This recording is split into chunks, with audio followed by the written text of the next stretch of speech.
Welcome, everyone, to another episode of AU at Night. Let's give a round of applause for our musical guests, the Lust and Gustins. Tonight we have a very special guest, a legend, one of my heroes growing up, Tone Deaf, ladies and gentlemen. First off, I just want to say, appreciate you for having me. I want to say thank you. It takes a lot for me to go ahead and just get up on here. So, Tone Deaf, what exactly does a hype man do? All right, no, that's actually a really good question. So pretty much what a hype man is we travel with the performers, and what happens is they're going to be focused on their performance. What my job is that everyone's going to be pretty much focused on the energy going on stage. So pretty much imagine like the sign language interpreter, except I'm not going to be translating that. What I'm going to be doing is pretty much setting the tone while the performer is actually going ahead and focus on his performance. Pretty much just think of that supporting role, you know what I'm saying? Either going to a party, on performance, or pretty much just hanging around with them. Pretty much I'm just going to be a supportive best friend. That's why I have so many connections now. So it's just pretty much being the hype person or that supportive best friend, you know what I'm saying? Tone, what made you take on such an interesting career? So pretty much also what kind of got me into being a hype man is just when I was younger in high school, I used to be doing a lot of sports that took a lot of energy. And just from then, I would always hang out with a lot of my friends, and they would actually start eventually bringing me into different organizations and clubs that they were in, just to pretty much just kind of like almost fill in that role, just to kind of like set that tone, you know what I'm saying? So pretty much whenever I used to go to these organizations or just different clubs or activities, I would pretty much just go and like, since I knew everyone, I would just pretty much act myself. And eventually it would go from being like a little bit normal. Of course, I did start a little bit of trouble, being too loud or something. But eventually, a lot of my friends that were trying to go into that musical performance and all these different things, they were actually asking me to come over and just like, try and help them come over and go on stage and, kind of take a little bit of that nervousness off. And eventually, a lot of people would actually start to try and pay me for my time because I was also very involved in school. So they would actually pay me to kind of go with them just to kind of like say like, hey, I'm a little bit nervous. Can you kind of like, come and just kind of take a little bit of the attention off of me? So, of course, like I said, I would always just come in and just say like, yeah, of course, bro, I got you. The list of people you've worked with is never ending. What's it like being on tour with them? Is there any stories you could share?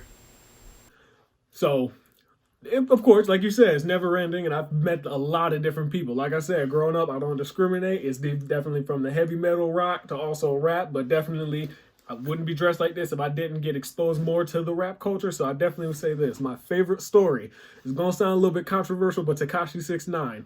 I know everybody has a little bit of a different story about him, but I remember just straight up getting ready for some of them one of them concerts. You don't have to like him, but you can definitely agree. That man be screaming. He looks like a whole Skittle, but geez, I'm straight up. Everybody likes Skittles, so I'm gonna go ahead and say that I was rocking with his music a little bit. We went ahead. I went over to go ahead and see what he was talking about. Went ahead and got ready for the concert, and then the next thing I know, yeah. So we went ahead. And next thing I know, we introduced ourselves. He gave me a free album. I didn't even know who he was at the time, but he already knew some of the other people I worked with. Even Kanye West. But we ain't gonna talk about him either. Father, stretch my hands. But pretty much, Tekashi 6ix9ine was definitely my favorite because he mimicked that energy that I'm having right now. If that even makes sense, you know what I'm saying? If you didn't find a career as a professional hype man, what would you be doing today? I definitely would say that if I wasn't a professional hype man, because I say professional, then I'm definitely not going back to sports. I think I'm gonna go ahead and keep the hype up, but I think I'd have to like make sure that it's gonna be spread to the next generation. So I think I'd probably be like an elementary school teacher or something like that, so I can go ahead and like prepare the youth so that they can see the world for what I see. You know what I'm saying? Are you ready for a rapid fire game? Believe the hype, where I'll name off today's trending topics and you tell me hype or not. Let's get it. I'm down for anything. All right, let's go. Anime. Anime. Hype. Hype. Hype. Next question. Ping pong. You said ping pong? Nah, I can't get that trajectory. I'm not good at geometry. Unhype. Nah. Next question. Get out of my face. AU. AU? Aurora University? Hype! Hype! Next question. What's your favorite part about being a hype man? I definitely say my favorite part about being a hype man is just like it's not scripted. You know, rappers, they got a script. You gotta look at it. They say what, verse one, verse two, chorus three. You know, proceeding on. But me, I don't have a script. Me, I just straight up bring whatever it is I'm feeling. So one day I'm straight up feeling the Michael Jackson Thriller jacket. I may bust out with a little bit of a moonwalk, but most of the time it's usually from the vocals. So my favorite part is being able to spread that energy, just being able to tell everybody, just hey, we gonna have fun tonight. And I've set the tone, like I said earlier. Have fun, we gonna be fun, and we just gonna bring this energy. You know what I'm saying? That's the favorite part. Every night, every day. It's my life now.